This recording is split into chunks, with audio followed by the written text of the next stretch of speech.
घर को जी रास्त पड़े गोटे सुंदर मंदिर से आम रहीगलु आसन देखा कौ मंदिर दूर एत सुंदर देखा मंदिर जे आम कि समय एठार रहीगलु।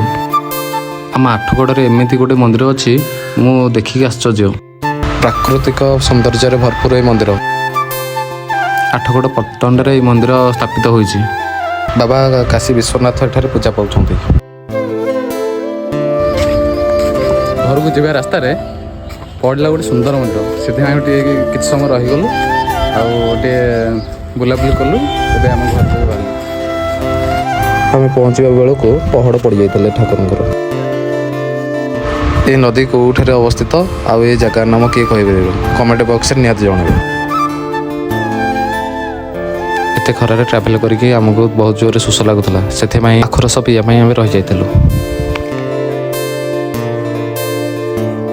भाई आमको सांगे सांगे बनैकी देते आखरस 2 ग्लास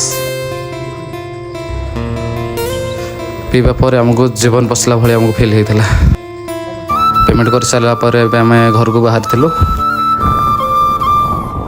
आज एत जोर खरा होता जे जमती आकाश अग्नि वर्षा होची से फिल होता।